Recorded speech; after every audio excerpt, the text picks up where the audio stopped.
mpola mpola tukaniriza natera ku mukiti gwaffe omuganzi okumanyikiddwa nga Uganda Mukamooli amanya nedoboozi bamutantambi kimso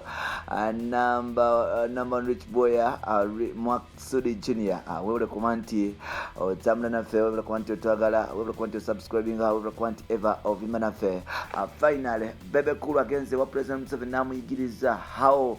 Bobi Wine ngejawogeramu mu ghetto era nga Museveni alina obubaka bwalekedde abantu ba mu ghetto mpola mpola mu bubaka bwe oba video ekyasinze okuba nti kinyiza ku video ne Bebe Cool nga President Museveni amanze okuba nti ayogera Bebe Cool naye okwekwata selfie n'ateekamu tulabe nti yabadde ne President Museveni wano nno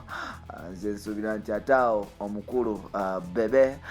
yali badde yavaawo okukola amaalo paka ku extra naye ng'ate talina kyakola ye big size munene bawaziwena taata wa mukwano gwange amanyikiddwa nga Alan Hendrick Sali. I love you my brother Alan Hendrick Sali, big up on yourself paper daddy nkutumiddeko yonna gy'oli yes mugamu kyabanna Kampala mugamu kyabanna Uganda mwebale kuba nti mutambula naffe ennaku z'omwezi 14 lwekuno olujja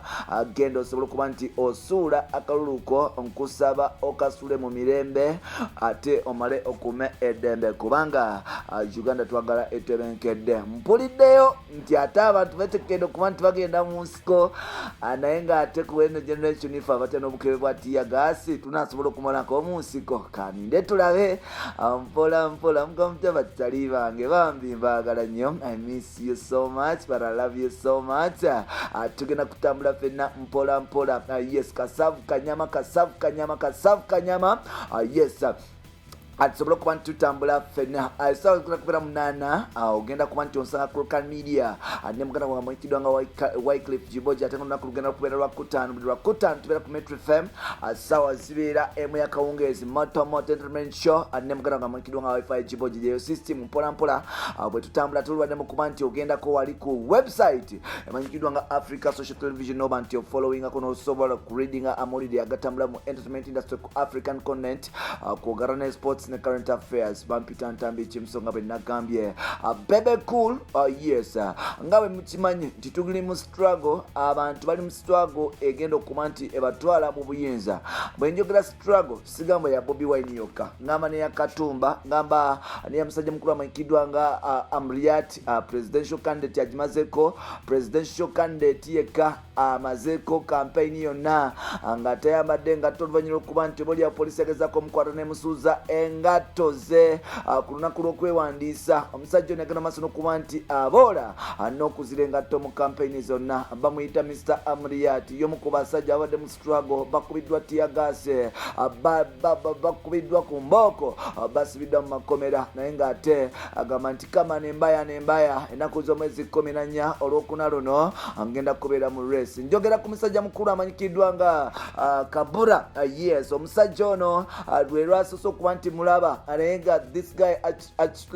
articulates his points n'ogamba nti wow this guy deserves to be a president of Uganda naye ng'ate abali abanayuganda nti bannamulaba njogera ku mukyala mukulu amanyikiddwa nga Kalembe Nanse all the way from Bugiri district Eastern Uganda Busoga sub-region mpola mpola naye ali mu struggle agezaako okuba nti akinoonya asobole okuba nti afuna obukulembeze bw'eggwanga njogera ku struggle eya President Museveni ne basi ye ali mu struggle asobole okuba nti naye yenywereza mu buyinza bagamba nti muzeeyi agende abalala bagamba asigale ono se kitulege tutulege akatukole abogera akabogere bamuyita Lord Mayor Joseph Mayanja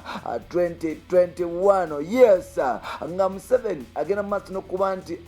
anoonya obuwagizi mu nsonda zonna eza Uganda mu bantu bonna ab'enjawulo siba uptown siba downtown siba ghetto sibawa President Museveni agenze mu maaso n'okuba nti asanyula bannayuganda mutabanyiwe amanyikiddwa nga mutabanyiwe okuva eri mu Buganda region mu bantu mu kika ky'enkima amanyikiddwa nga Moses Sali aka mutabanyi wa Bidandi aka big size extra large aka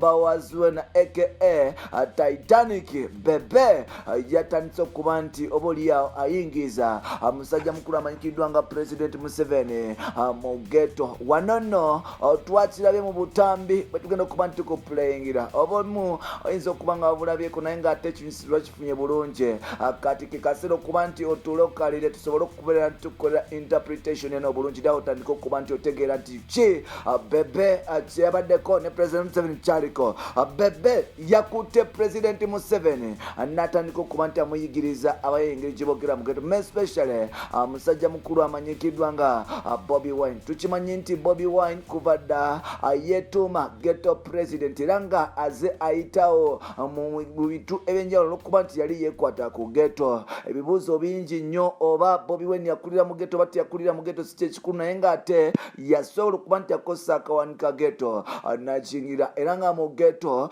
Bobi Wine is the darling. Tosobola mwebale kuba nti yes mubeerayo. Batali bange tandika okukolagana nammwe mu 1968 naye ng'ate byantwala mu speed naye ng'ate bw'obanga oyagala your future to be secured oli waddembe okuba nti otikinga baasi